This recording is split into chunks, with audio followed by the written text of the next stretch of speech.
Today's reading comes again from John's Gospel. It's John chapter 6 and verses 56 to 59. This then is the very end of all that conversation that Jesus is having with the people who have followed him after the feeding of the 5,000. 56. He says to the people, "Whoever eats my flesh and drinks my blood lives in me, and I in him. The living Father sent me, and because of him I live also. In the same way, whoever eats me will live because of me. This then is the bread that came down from heaven. It's not like the bread that your ancestors ate, but then later died. The one who eats this bread will live forever." Jesus said this as he taught in the synagogue in Capernaum. Many of his followers heard this and said, "This teaching is too hard. Who can listen to it?" Without being told, Jesus knew that they were grumbling about this. So he said to them, "Does this make you want to give up? Suppose then that you should see the Son of Man go back up to the place where he was before. What gives life is God's Spirit. Man's power is of no use at all. The words I have spoken to you bring God's life-giving Spirit. Yet some of you do not believe." Jesus knew from the very beginning who were the ones that would not believe and which one would betray him.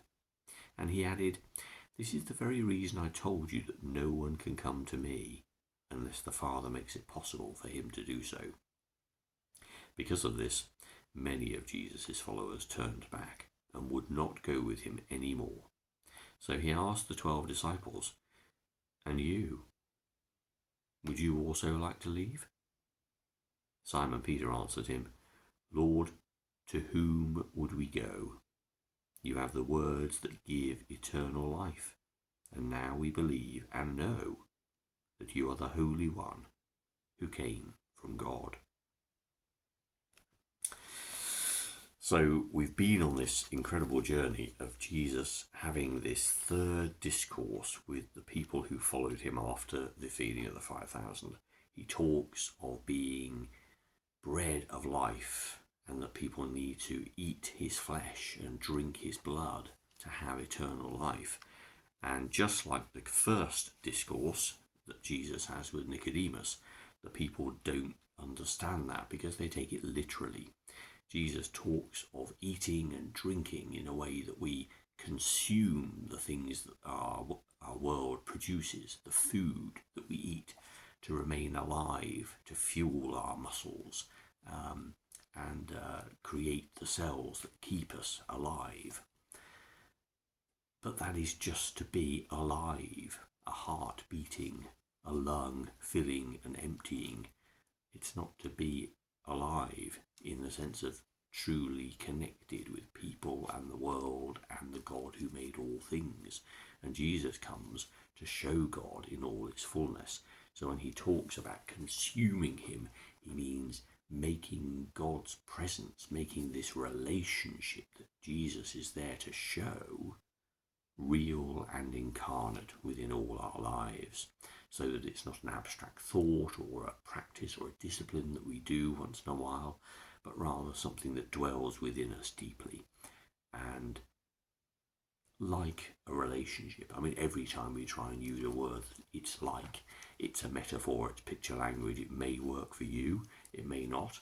And that's why the Bible, and certainly the New Testament, is full of so many different windows on this one central thing, which in and of itself defies a kind of logic.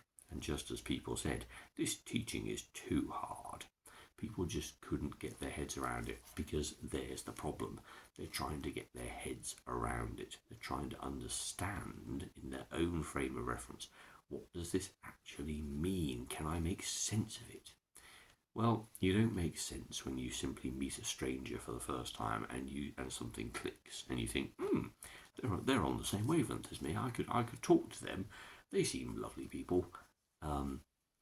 It's an emotional engagement as much as an intellectual one. It is something that simply fits.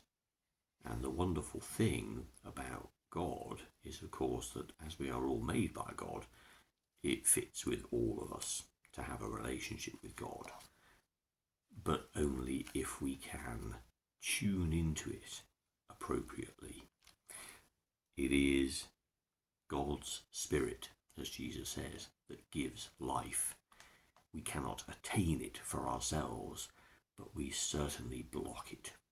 We are certainly capable of not understanding, of rejecting it, of trying really hard, even perhaps quite honestly and earnestly, to understand what it means to walk alongside Jesus and to have a relationship with God.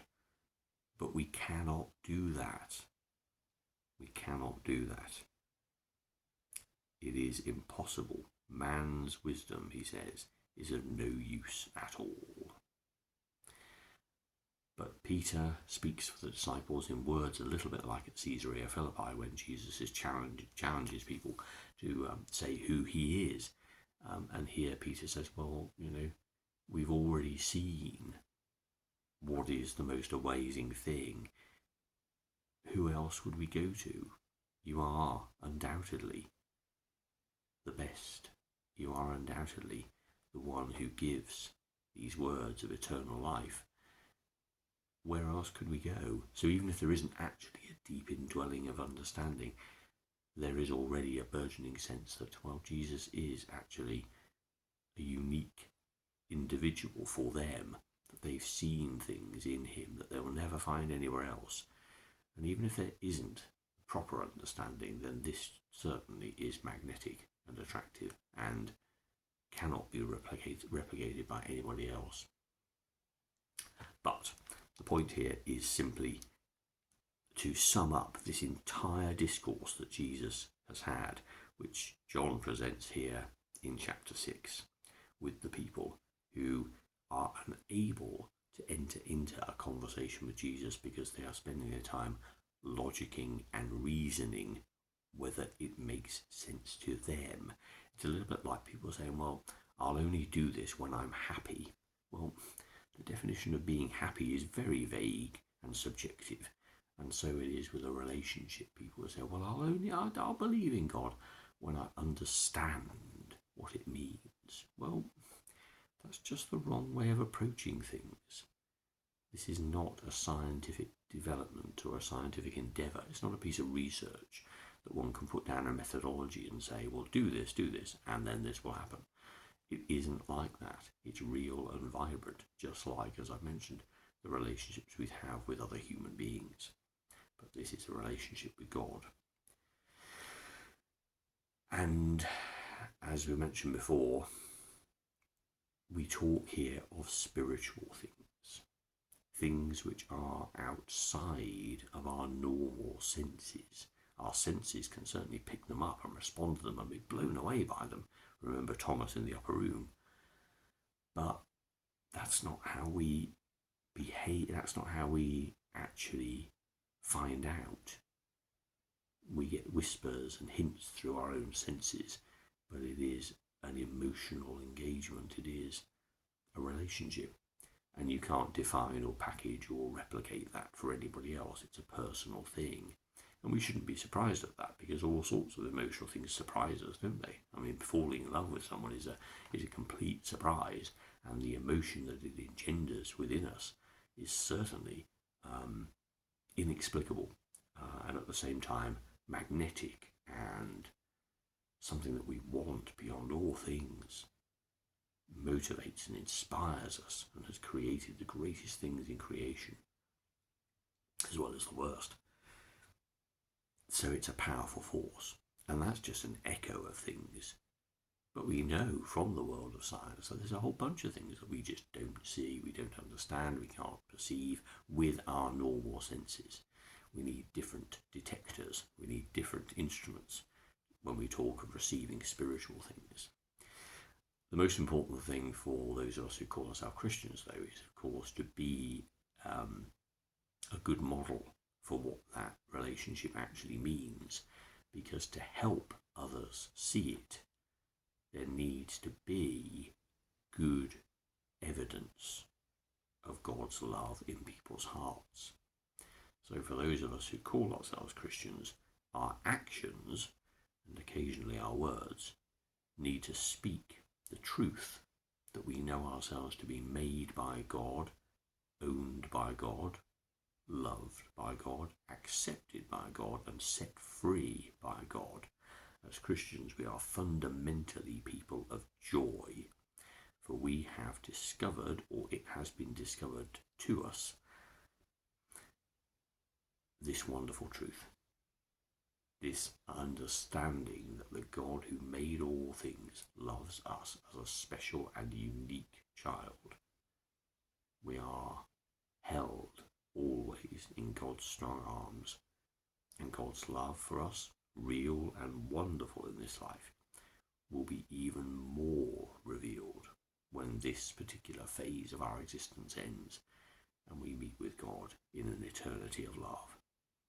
This is the good news, and Jesus came to show us by giving up his life for the bad as well as the good, that God's love is totally limitless, self-sacrificial, and wants for us to know this great peace, joy, and assurance.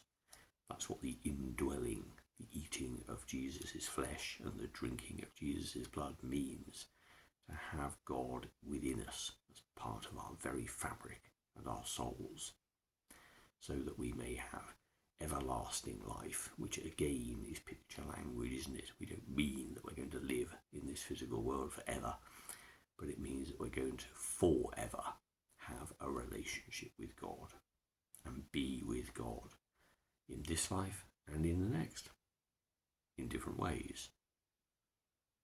And when we've experienced that love in our hearts, the whispers of it in this life, we know for sure